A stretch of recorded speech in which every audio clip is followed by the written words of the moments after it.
Welcome to the Bare Marriage Podcast. I'm Sheila Ray Gregoire from ToLoveHonorAndVacuum.com, where we like to talk about healthy, evidence-based biblical advice for your marriage and your sex life. And today we have something really exciting. I am going to be interviewing Milan Kay Yerkovich, who wrote How We Love. In the month of May on the blog at To Love, Honor, and Vacuum, we've been going through attachment theory and how our attachment styles can impact our marriage. And you are going to love this interview. I love doing it. But before we get to that, two quick announcements. First of all, we're going to be moving over to baremarriage.com really soon. So we're in the final stages of moving the entire site over. We've gone through and collated the blog posts that we want to keep and the ones we want to get rid of. So look out for that announcement. No longer at ToLoveHonorAndVacuum.com. And just a reminder that if you want to support this podcast and support me, and you want your boobs to look awesome, you can shop at Knix Bras, Knix.com and Knix.ca. We have amazing links there. I love these bras. It's no more underwire, but they still make you look wonderful and they're so comfy. So check out those links in the podcast notes. And without further ado, let's get to the Yerkoviches. This is an interview I have been looking so forward to. I have on the podcast Milan Kay Yerkovich. Hello, how are you guys? Good. How are you, Sheila? It's our pleasure to be with you. I'm doing great. And I have to tell you that your book, How We Love, is one of the few Christian books that I can recommend wholeheartedly in the marriage realm. And there's not very many of those. So listeners will know how serious a recommendation that is. So this is a great book. So thank you for writing it. Thank you so much. And before we get started, Kay is a licensed marriage and family therapist. Milan, you were an ordained pastor, and then you kind of did marriage counseling together. And now you've got a whole lot of stuff that you do online, and we'll be touching on that later. But I want to jump into How We Love. Here, everybody can see it right here. Great book. I don't know if that's your new cover. Is that the new cover? That's not the new cover. There's a edition that's newer than that we added quite a bit of great stuff to. Oh, well, hey, I've got the older one and it was great as well. But if you buy it, you'll have an even, if I thought this was great, then just imagine how great the newer one is. So, as our listeners will know, we've been talking about attachment this month and how that can impact marriages. And what you do in this book is you go through different, what you call love styles and how that affects attachment. But you started off by saying that a lot of times we have these recurring conflicts in our marriages where we're trying to deal with issues and we're never really stopping the recurring conflicts. Mm-hmm. And what you realized is that a lot of this was from your imprints from childhood and that you keep living out. So can you explain what you mean by that? Well, when we were married for 15 years and he was in the ministry at that time, we did Bible studies, we prayed, we memorized scripture, but that core pattern was so tenacious and, he chased me, I avoided him. And we just never really... Well, explain what chase means. Well, chase means he was the pursuer, always asking me how I was. And I felt he was too needy and hovering too much. And so I would sort of very nicely push away. And we just had that pattern going for 15 years. And finally, we quit the ministry and just looked at God and said, something's broken, but we don't understand what. Mm-hmm. Mm-hmm. And God really led us on a journey in a very surprising direction. He had us really turn around and look at our histories. And that was not what we thought the answer would be, but attachment theory was something that I started reading about, and mostly in relation to children. Because at that time, 30 years ago, it was really not much research done on adult attachment. But when I read through this and shared it with Milan, we realized it was describing the root of that core pattern. Mm-hmm. And it was so eye-opening. For the first time, we felt like we had a real direction to head in terms of growth goals that would change things at the root. And they were very different. My growth goals were more to learn to connect and know what I felt and be able to express needs and feelings and ask for help, which sounds so simple, but I was raised not to do any of those things. And his journey was more to learn to separate and be okay without someone's constant approval. So our growth goals for sanctification ended up being quite different. Yeah. But life-changing. And if I could add to that, The love styles that you mentioned earlier is our word for what's known in the research as an attachment style. Mm-hmm. And so Kay was the attachment style of being emotionally avoidant. Mhm. Mm-hmm. So you have the avoider. A lot of people typecast males into the emotionally avoidant individual, but certainly we see of all these love styles, they are not gender oriented. They are oriented toward your attachment experience. I was the pleaser. I grew up in a home where there was a lot of fear and I was very fear-based. So she being more quiet and distant alarmed me and created a fright or a fear factor in me that caused me to pursue. That was the reason why I was pursuing. Mm-hmm. If things were quiet in my home, that meant that either a big fight was going to happen or one had already happened and nobody was talking for several days.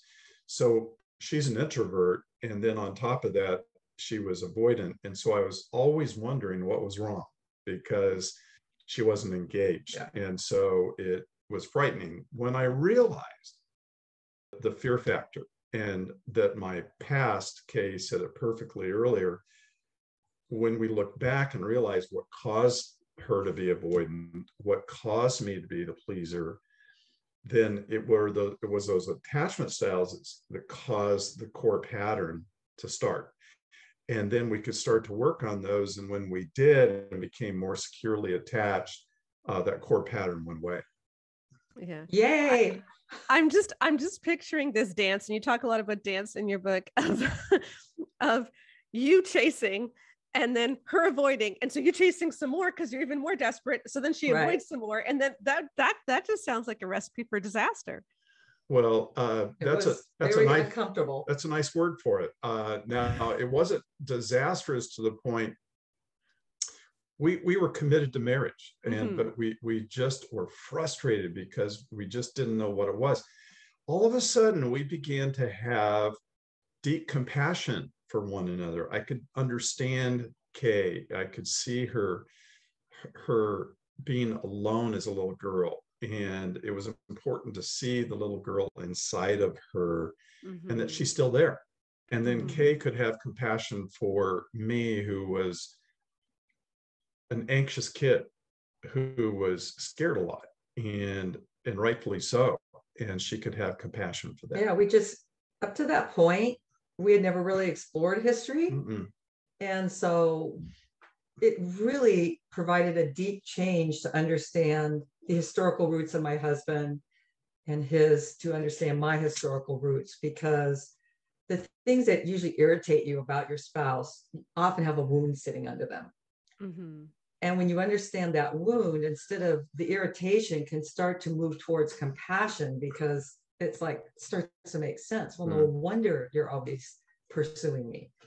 And no wonder I'm always like pulling away and feeling uncomfortable with that. And compassion is a huge shift point in a marriage, when you can start to have compassion for what is underneath that behavior. So the core pattern's gone, and that was 35 years ago. And we started working a couple of years, really hard work of getting to learn to listen to one another.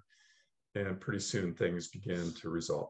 That's amazing. You know, the reason why I'm so drawn to this and why we spent a whole month on it is that so often in marriage, we talk about how to resolve conflict and how to forgive and how to communicate and how to have date nights and things that are really focused on the marriage, as if all of our problems or all of our issues started the day that we got married. But we're two individuals, and a lot of these core things are really imprinted early. And I love the word imprint. I think that's a really good way of putting it. You said in your book that each imprint is recognizable, and when different imprints collide, the results are predictable. And so you go through how different imprints can collide, but there are 5 imprints, and I thought we could just sort of go through them quickly. You've talked about avoider and pleaser, but the first one is really fun. It's secure connector. So what does that look like? The secure connector is going to come from a home where they were able to develop self-awareness in their child. And the child develops that skill of self-awareness and other awareness when a parent is asking them to describe their inner self and teaching them to put feeling words to different experiences, so that as time goes on, they're able, when you ask them what's going on inside, they can describe their inner experience. Mm-hmm. And if you have a good awareness of your own inner experience, then you're going to be more able to guess or be curious about someone else's experience. So self-awareness and other awareness is a huge trait of a secure connector. The other thing we look at very often is the ability to repair a rupture. A lot of people had families that they saw a lot of ruptures, but they didn't see repair. Mm-hmm. And when a parent teaches a child to repair things when they go wrong, and with their siblings or with the parent, and the parent does the same with the child, then when they grow up, they're less afraid of conflict because they have the skills to negotiate difficult conversations. Mm-hmm. Mm-hmm. Additionally, how people manage stress. A secure connector will know what is stressing them. There's a beautiful picture of that in Matthew 26, where Jesus is going to the cross. And the night before in Gethsemane, he says to his disciples, he takes 3 of them and brings them closer to him. And he says, my soul, his inner man, it's the Greek word suke, psychology, is distressed to the point of death. Come watch and pray with me. Mm-hmm. So what he could do is he has self-awareness. He could take his stress into relationship with other human beings and his safest people, Peter, James, and John, and he could take his stress into relationship with God. Then he prayed and asked God for help as well. But if we don't know how to bring our stress and discomfort into relationship for relief, then we go to non-relational ways for relief. We go to obsessions, compulsions, addictions. The whole world is filled with people who are trying to make these unpleasant feelings go away by sedating them or distracting from them or busying themselves with things that get their mind off of what hurts. So those are just 3 brief descriptors of what secure attachment looks like, more like what God wants us to look like as we grow into the image of Christ. Right. Now, I know in attachment theory, they say about 50 to 60% of people are securely attached. Is that what you found too? No. I know I've had a lot of pushback on that. A lot of people say there's not 50 to 60%. I don't think so. I think all these attachment styles exist on a continuum, from mild to medium to very strong, depending on the environment that a child grew up in. And there's no perfect parent. We're in a broken world. We're broken parents raising broken kids. So I think everybody's got a little bit of something. I don't think there's anybody on this planet that doesn't have some room to grow. Some people just have a better head start than others in terms of the skills they're given by their parents relationally. They have a high level of emotional intelligence, and which is a great skill to have going into adulthood. But for a lot of us, we don't know what we don't know. We don't know what we missed. In my home, it wasn't what happened as the avoider. It's more about what didn't happen. I wasn't asked about feelings. I don't have memories of comfort where a parent really noticed I was upset and sought me out and tried to comfort. I left that experience feeling like, oh, it's good to go to people when you're not okay. They really help you out. Right. I learned just the opposite. Go away, be by yourself, figure it out on your own. Don't show people your emotions because my dad got mad, my mom got anxious. So being able to have memories of comfort teaches you to go to people when you're stressed. And so many people have a difficult time with that. So I don't think it's as high as the research says. Yeah. And the divorce rate, various reports on that, but, somewhere around 50%, the divorce rate inside the church and outside the church is really high. And then of the other 50% that are still intact, the bell-shaped curve applies. as to the quality of the relationship. Mhm. So when we talk to audiences, probably maybe 25 to 30% can raise their hand in the affirmative that, yes, I have memories of comfort from a parent to me when I was distressed as a child, and it was comforting. It gave me an ability to sort out my world. Really? So only 25 to 30% have memories of comfort. Mm-hmm. Okay, well, Mom, I know you're listening. You did a good job then, because I have a lot of memories. Of comfort. That's really unusual. Yeah. People don't even realize that have those memories, that it's really quite a blessing, and it's quite unusual for a parent to have the skills to pass that on. Mm-hmm. So yeah, bless your mom. Great. All right, so that's the secure. You've talked a little bit about avoider, but do you want to say anything else about the avoider type? Sure. Yeah, that was my lifestyle coming into marriage, and it certainly animated me for the first 15 years of our marriage. As I said briefly, my parents, it wasn't a lack of love, it was a lack of having something to pass on that they got from their parents. And they just didn't know how to work with difficult emotions at all. It was, just smile and be happy, and if you're not, go figure it out. So the avoider will often come from a family where there's just no deep conversation. They wouldn't say that they feel deeply known by their parents. Parents didn't know kind of how to connect in a way that went below the surface. Mm-hmm. And avoiders often grow up in homes where the emphasis is more on task and mastery and responsibility. And so they're often very efficient and even keeled because they don't have a lot of feelings. And people marry avoiders because we're so even and predictable.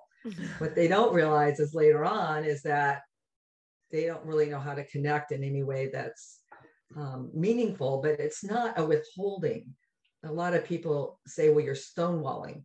And avoiders aren't stonewalling. They don't have the experience. When you say you want to connect, okay, they can hear the word, but they don't have the experience of a connection that felt deep and rich in childhood. So they're kind of lost. Right. And need to develop skills to learn to connect often for the first time.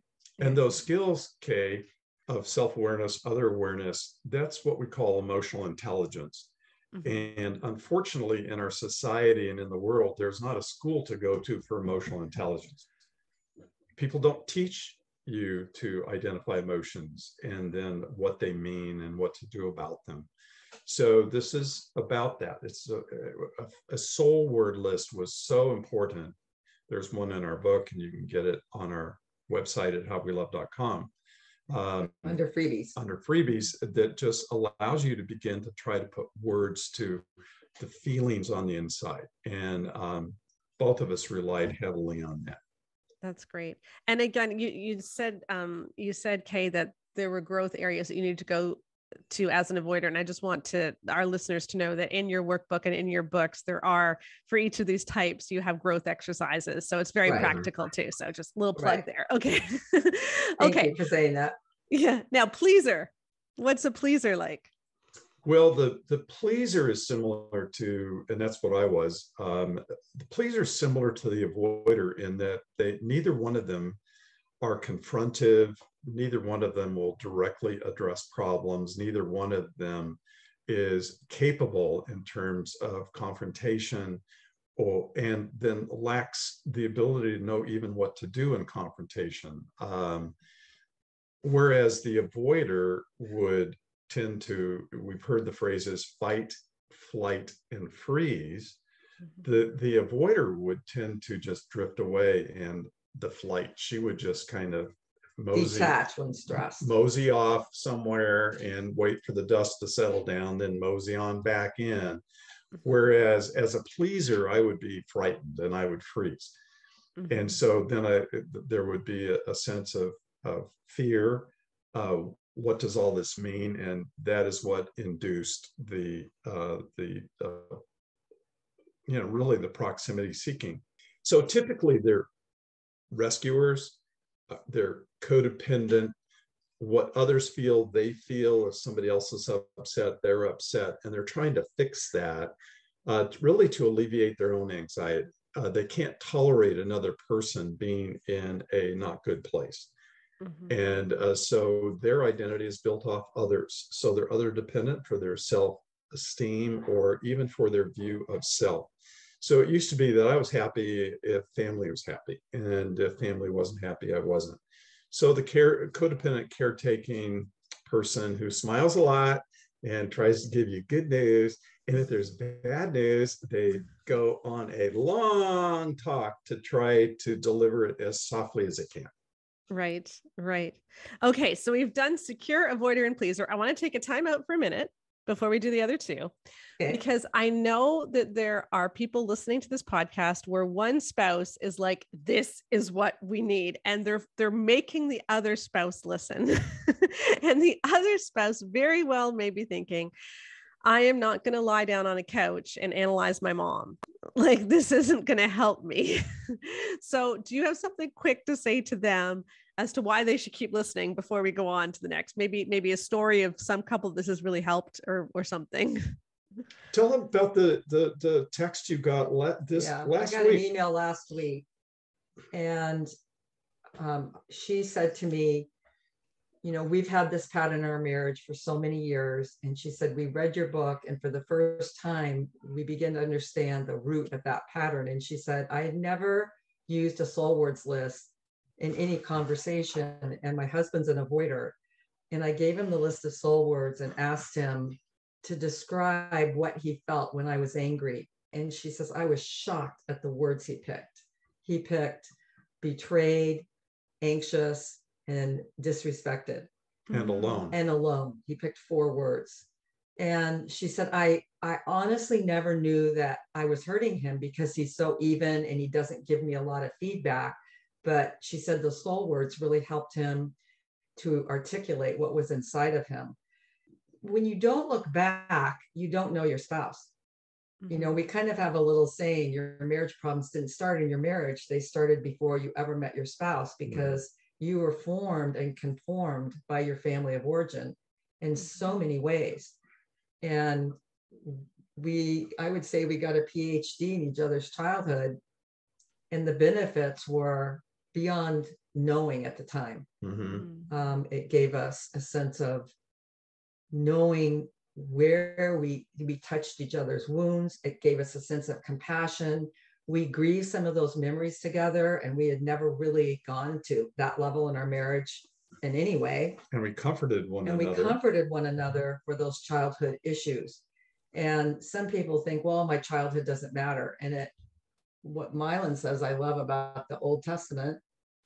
Well, the Old Testament is about twice as thick as the New Testament, but it is history. And we can't understand the New Testament if we don't understand the Old Testament history. So God is a historical God. And when we come to Christ, he does not erase our C drive. He doesn't erase our memories. And we are the sum total of all of our years. So really, as you said earlier, Sheila, really what a marriage is 2 colliding histories. And if we don't know what's in that history, then we simply react in the present. We don't understand the roots of why we're doing that. So Kay's the queen of one-liners. One of her one-liners is pick your pain. The pain of growth, which involves examination and looking at our entire life to see what imprints were placed upon me that I wasn't voting for, by the way. Or pick the pain of sitting still in the current difficulties you're in. It's painful to grow, and it's painful to stay stuck. I love that. Pick the productive pain. Yeah. Amen. Okay. So with that in mind, the next one is vacillator. Vacillator is the word our publishers asked us to use. For the research calls this person ambivalent or preoccupied. Okay. So they usually grow up. Is that the same as disorganized? No, that's something different. Okay. No. The vacillator usually comes from a home where there is some connection, enough to kind of turn their longing on high, but it's inconsistent and often more based on the parents' either mood to connect or just availability. And so this child is kind of left in a position of wanting more. and craving more attention than they're actually getting. So they turns their longing on high. And one of the ways a vacillator, male or female, deal with the pain of inconsistent connection is they idealize their future. They are the kings and queens of hope, and when they date, they really believe they have found their Prince Charming or their soulmate, and they tend to not look at any red flags. They just look at the intensity, and the intensity is mistaken for intimacy. So the vacillator moves in quick. Everything's all good until usually they get married. Sometimes this pattern can appear in dating too. But vacillators are very triggered by waiting because they did so much waiting for time and attention growing up. Waiting can mean inattentiveness, or a person goes away and they're not engaged in a high level of intensity. They go to work, or they... Yeah, just normal life really can trigger abandonment feelings in the vacillator. Right. And while the avoider detaches, the pleaser freezes, the vacillator tends to protest. They look at the other person and say, you're making me feel bad feelings. And they feel a lot. And they're usually feeling abandoned, betrayed, misunderstood, unseen, invisible are the words they use. And if you need to change so that I won't feel these feelings.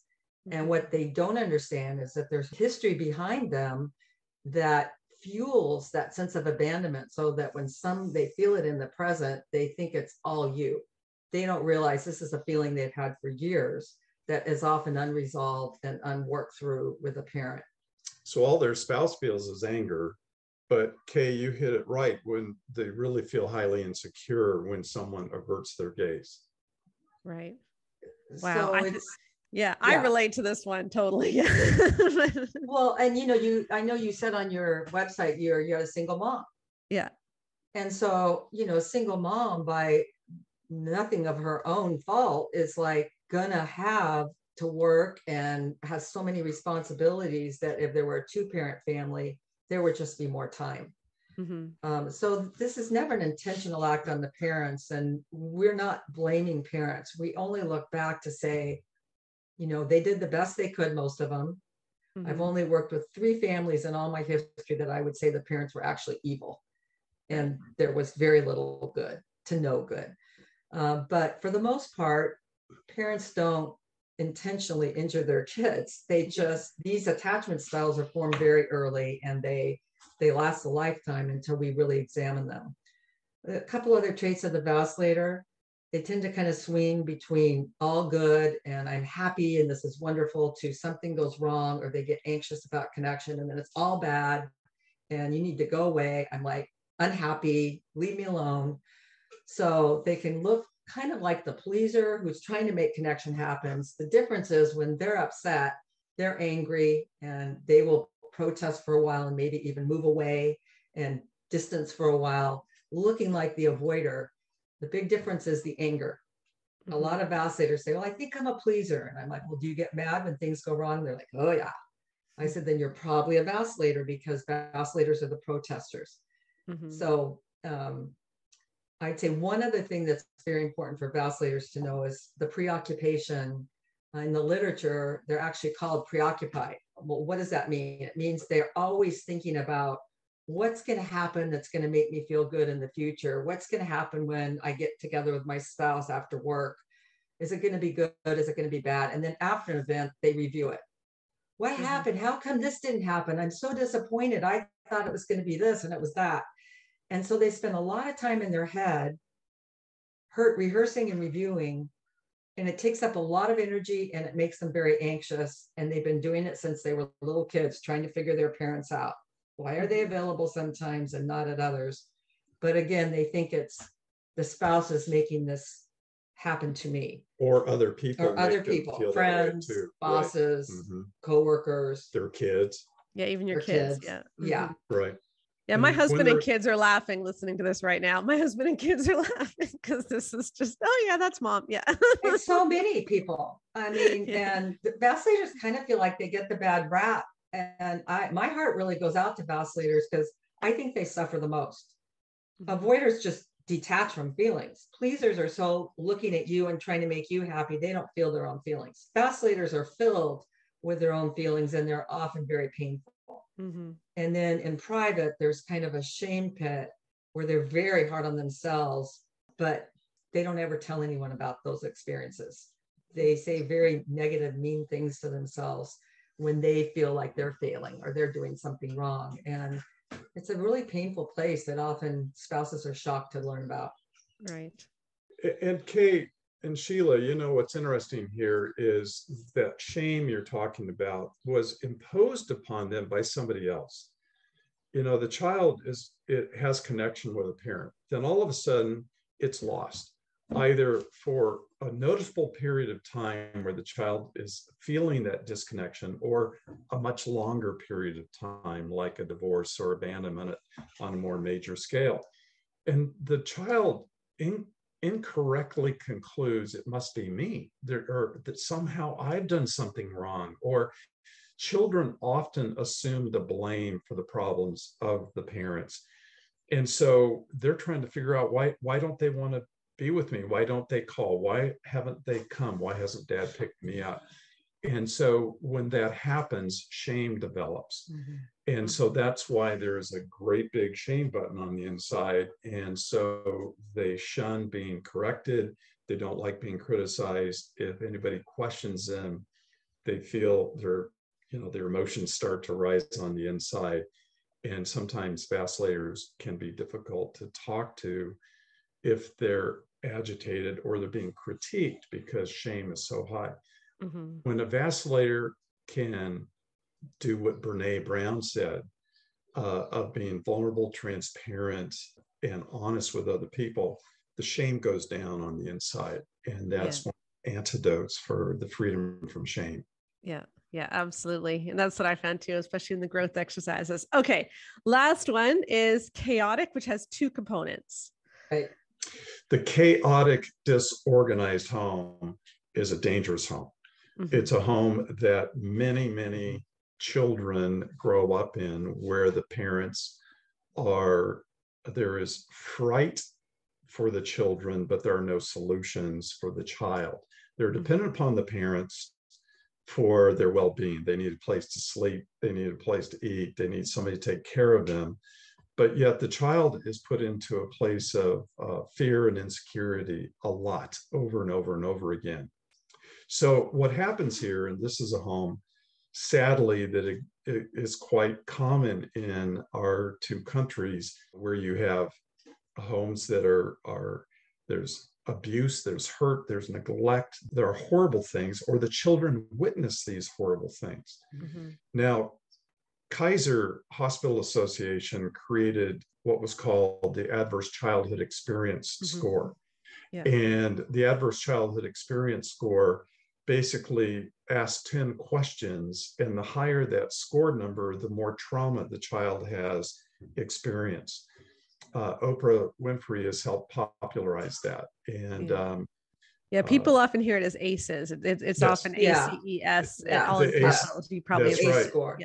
And typically children in these homes have high ACE scores. And so one of two things happens. The child who is a bit stronger in their personality by nature, their natural constitution, will often rise up and fight the system or oppose the system. And sometimes literally get into fights with the parents.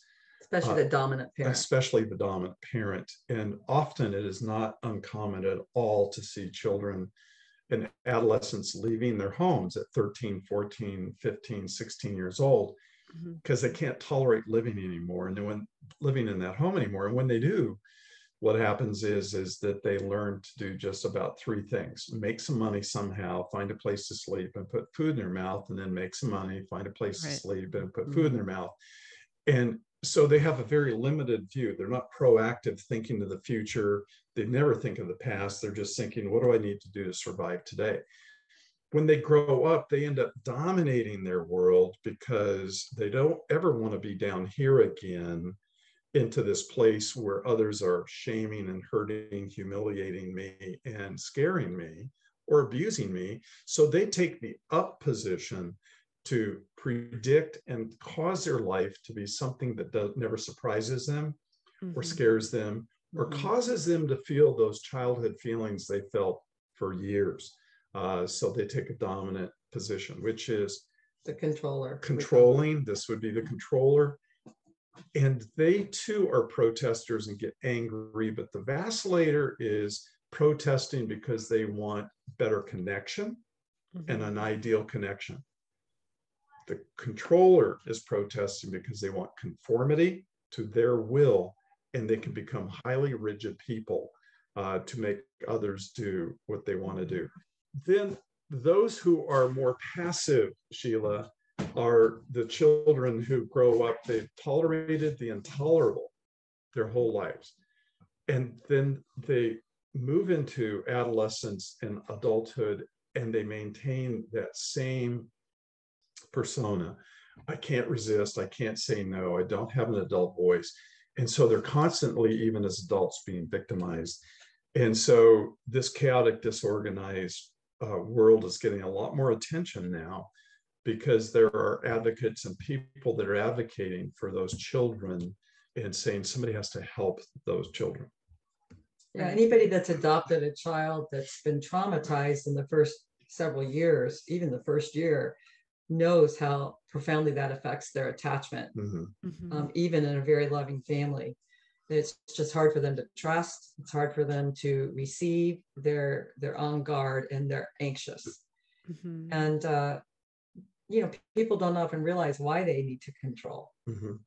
So our heart goes out to this group. And what we have found in our quiz online, where the How We Love quiz, is that sometimes people with trauma test high in all the areas. Good point.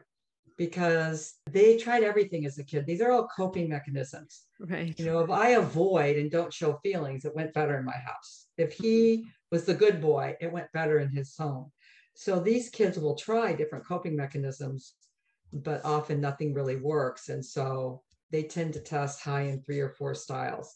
And we just say, pick the style that you find yourself doing the most in the relationship you most want to change, which hopefully if you're married would be your spouse. But, unfortunately, for this group of people, it's not just that they didn't receive what they needed. They're traumatized on top of that. And so they really start adult life in a ditch, in a hole. Right. And it just takes more work and more time to work out of that. And it's very unfair, but it's just the reality of coming from a very difficult childhood. And there are specialized therapists that are trained to help with traumatic histories. And you need a specialist. You need a specialist. And a lot of people want to forget their history, Sheila. They just think, well, it doesn't matter. I'm a grown up now and I'm moving on. But our history plays out every single day, especially in relationship is where they play out these reactive mechanisms that we see. And they're so predictable. Right. We write about them in our book. There's actually, in the new version, there's 9 core patterns that we discuss in the expanded edition of How We Love. And we read them to couples, or have couples read them in our office, and they could walk in mad, but they start giggling because they go, how do you know we do this? Because they're so predictable. Now, attachment, this field is 75 years old, Sheila, and it has deep, deep roots of research attached to it. So this is just our little whimsical idea. It is a deeply researched field. Yes. And many peer-reviewed studies on this. I love that it's yes, it is very researched. Are you tired of wondering what all the fuss is about when it comes to sex? Do you feel like everybody is lying to you when they say sex is awesome? Because for you, sex has just never felt that great. I get it. I've been listening to women for over 17 years talk about how difficult sex can be, and we have surveyed over 32,000 people now to figure out what the keys are to women's sexual pleasure, and we have it all in our orgasm course. That's right, we have a course to help you reach orgasm. We even have a men's edition, and so please check it out, because you were meant for passion and you don't want to miss out on it. The link is in the podcast notes. You're then going to talk about how imprints can collide, and you give lots of different examples of what happens if this type marries this type, and some of the dances you get into. Do you want to just give us a snapshot of one particular one that you like describing? Sure. We'll role play one for you. Okay. Is that all right? Yeah. Is that okay? I'm not going to tell you what we are, but you can guess when I'm done which ones we are. Okay. Okay. Sounds good. All right. This will take about 40 seconds. All right. All right.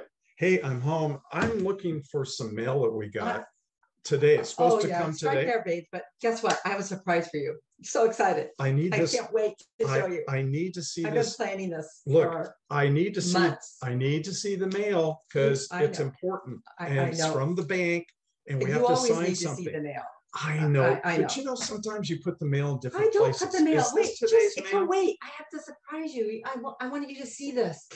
Okay. That's nice. That's good. But this has to be done first. It's something. No, it's not just today. Oh, the bank. Oh no, it's every day. Every single day. It's like, oh, hello, mail. How are you? You're the first thing I want to see when I come home. I love you, mail. I know. I'll be a piece of mail. I'm mail. Now do you see me? Okay. Okay, why do I even surprise? Why do I want to surprise you? This is important. I should know. You'd rather see the mail than a surprise. So I'm done. Never mind. I'm done. God, that's so frustrating. She puts the mail in a different place every day. Ugh. Okay, I'm going to go with avoider vacillator. There you go. Very good. And, we role play these on stage and people just laugh because the avoider vacillator is one of the most painful combinations and one of the ones most likely to come into therapy. Right. And guess who brings them? It's not the avoider. Yeah. The vacillator, which is great because then they finally do get help. But, the vacillators wanting connection, they've been dying for it. They've idealized it. They love the even Steven of the avoider because many times their home was more up and down.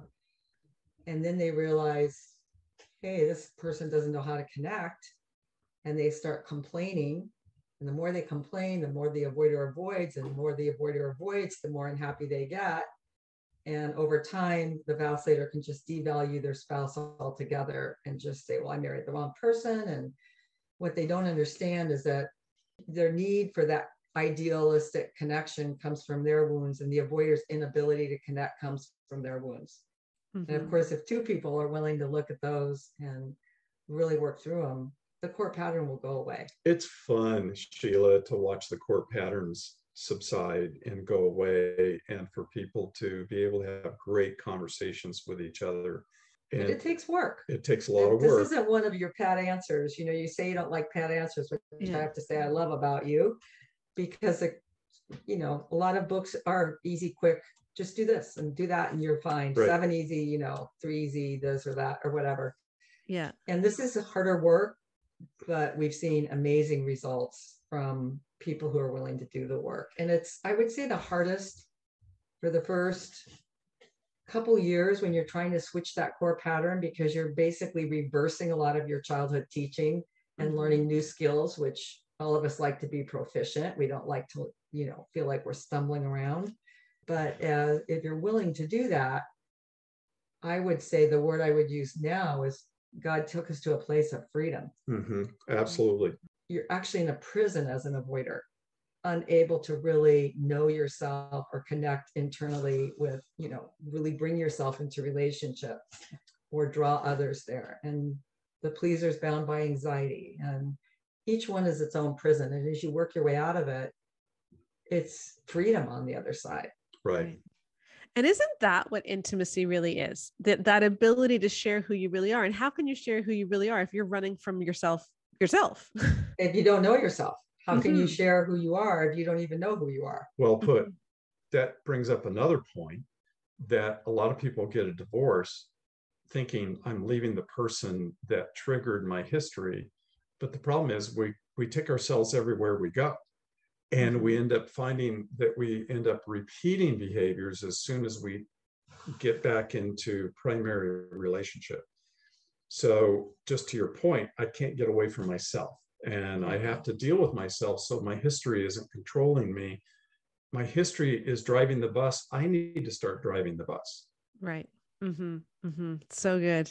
Now, what happens though, if only one of you sees the importance of this, and if only one of you wants to do the work?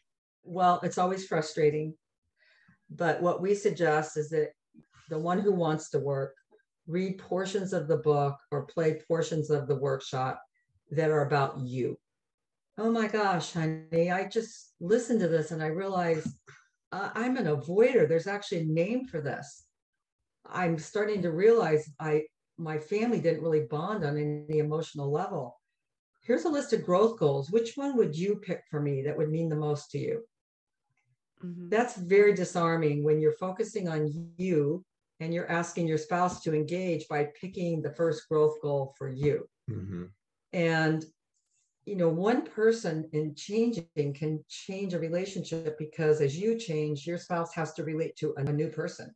Mm-hmm. We've seen the whole gamut. We've seen spouses won over. We've seen spouses, come on board after they see changes in their spouse.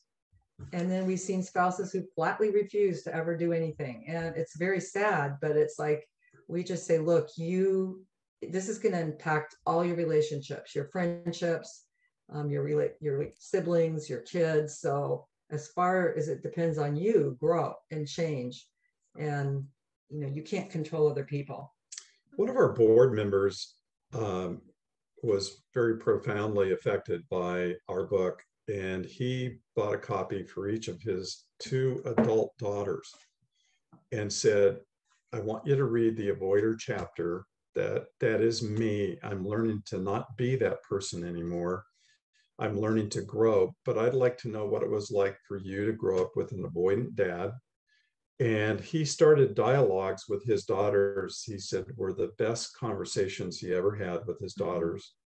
Mm-hmm. And the beautiful part, but also tragic, is that one of his daughters passed away. I want to say after a surgery, unexpectedly, maybe 2 years later. And he was so happy having lost her, but that he had a very improved and high quality relationship with her in her last couple of years. Yeah, he grieved the loss. Yeah. Terribly. It was very deep loss, but was so grateful that he felt like he had really made a connection with her that was very real and different from what he had growing up. I love that. So in your book, you have a number of tools that people can use to start growth. I wrote down a bunch of them here, but maybe just tell us about one. How about extended listening? What does that look like? Extended listening is a part of the comfort circle. Mm-hmm. The comfort circle has 4 steps: self-awareness and other awareness. I can invite you to go around the comfort circle, or I can ask, I need to go around the comfort circle because I'm stressed. The second is just to begin the process. Who's going to decide when, where, how, what time? Who's going to be the listener? Who's going to be the speaker? The speaker is sharing whatever burden they need to share. The listener, the difference between the comfort circle and any other form of communication is that the listener stays in the listener role for an extended period of time. It's not a back and forth. Well, no, I didn't say that. Yes, you did say that. No, I didn't mean that, if that's what you heard. They stay in the listener role, and it's about being curious and finding out more. And this is a very hard skill. People think they know how to do it, but when we actually put them in that situation, they're like, well, I don't know what to ask. So we came up with a list of questions that are on the website called The Listener's Guide for the Comfort Circle. And there's 12 questions there. And you go through all 12 questions when you're listening to someone before you reverse and switch roles. So it tends to take the conversations to a lot deeper level and teaches people how much they can learn that they had no idea about if they actually continue to listen versus just defending, or what's the word I want? Well, defending or debating, or, that's the word I want. Yeah. Trying to reframe what they just said or to reorganize the other person's speech. Learning to simply listen well is something that, again, in our society and world is not taught. We immediately want to fix or change or oppose or debate or challenge the presupposition of what the person said, rather than saying, what do you mean by that? Or why are you asking me that question? And that's a curious question. And we always use the soul word list in these conversations. The listener has the list of questions. The speaker has a list of soul words, because the second question is, give me 3 feelings about that experience that we're discussing. Right. And that often takes the conversation to a whole nother level, just having to choose 3 feelings. And this is where the emotional intelligence comes in, because we're addressing I mean, we forget this, but we are half emotional, half cognitive creatures. We feel our thoughts and feelings and emotions are tied together. And so all of our decisions are made with emotions and thoughts. So the fact that people never have emotional conversations or know how to control them, or where emotions are never addressed, is really a shortcoming to quality relationship. And so we teach people how to bring in the emotions, even the ones that are extremely uncomfortable, and to be able to tolerate them and to ask more questions about them. And then when you do, people feel relief that somebody wanted to hear that. I love that. All right. Well, tell us, you've mentioned your website, that there's lots of resources there and some freebies. Why don't you tell us where people can find you and what they can get there? If everybody goes to howwelove.com, they can find out so many things. There is a love style quiz there that allows them to take a 15-minute little answer some questions, and then it will report back to them of what their style is. Number two, it will offer resources to help further educate in that style, and resources to help start growing out and away from that style into a more engaging individual. Now, let's keep in mind, all 5 of these attachment styles are insecure, ineffective in relationship, and are damaging to relationship. People say we have poor communication. Well, on top of that, there's high levels of reactivity. And so what this does is it reduces the reactivity so people can actually have conversations, improving over time. There are workshops there. We have a workshop, How We Love, 6-hour workshop, small group studies. How We Love Sex or Don't is a 6-hour workshop. How We Love Our Kids, how this applies to parenting. And then there are numerous things that people can get there. In the freebies section that Kay mentioned, there's a lot of things you can download freely. So that's great. And we will put those links in the podcast notes that go along with this podcast so you can see, but check it out at howwelove.com. And any last things that you want to leave our listeners with? I do. I have something, and I say this as a real praise. Next month is our 50th wedding anniversary. And we have worked really hard for the last 35 years to maintain the same pace of working hard every day to listen to one another and also meet one another's needs emotionally as well as cognitively. And I look back at 50 years of marriage, and I realize from where we have come, how happy we are, and the friendship we have and the closeness we have. Yeah, it's really, looking back, it was so orchestrated by the Lord.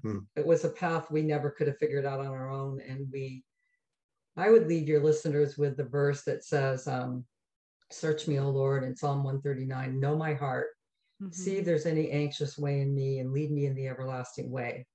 That was a brave prayer we prayed when we left the ministry, and we're like, something's wrong. And I found over 50 years that God always answers that prayer when you ask to have him reveal what's broken in me, Lord, that's hurting other people. It's a brave prayer, it's a painful prayer, and then it's a very freeing prayer.